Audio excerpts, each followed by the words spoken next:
నేను ఒక శూరునికి సహాయం చేసి ఉన్నాను. ఎంత చక్కని మాట అక్కడ రాయబడింది.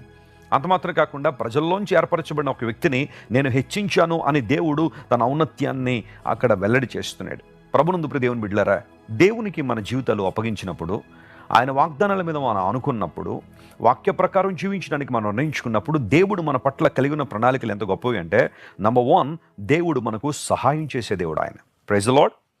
ఈరోజు నీ జీవితంలో నువ్వు ఎదుర్కొంటున్న కష్టాలు, నువ్వు ఎదుర్కొంటున్న నష్టాలు, నువ్వు ఎదుర్కొంటున్న ప్రతిబంధకాల్లో నాకు సహాయం ఎవరు చేస్తారా అని కనిపెడుతున్నావేమో. సహాయం కోసం అరులు చేస్తున్నావేమో. కుటుంబ సభ్యులు వస్తారేమో, స్నేహితులు వస్తారేమో, బంధువులు వస్తారేమో, చుట్టుపక్కల వాళ్ళు వస్తారేమో, ఎవరెవరో నాకు సహాయం చేస్తారమోనని కొండంత ఆశతో నువ్వు కనిపెడుతుంటే, నమ్మప్రియ దేవుని బిడ్డ, కొన్నిసార్లు నువ్వు ఎవరి మీదైతే ఆశ పెట్టుకున్నావో వారే నిన్ను నిరుత్సాహపరచచ్చు, వారే నిన్ను ఇబ్బందులకు గురి చేయొచ్చు. సహాయం చేయకపోగా ఇంకా నిన్ను కీడులోనికి, కష్టాల్లోనికి నెట్టేయాలనే ఆలోచన కొంతమందిలో ఉండుండొచ్చు. కానీ నమ్మకమైన నీ దేవుడు, పరిశుద్ధుడైన దేవుడు, నిన్ను ప్రాణప్రదంగా ప్రేమిస్తున్న దేవుడు ఎప్పుడూ కూడా మాట ఇచ్చి తప్పిపోయేవాడు కాదు.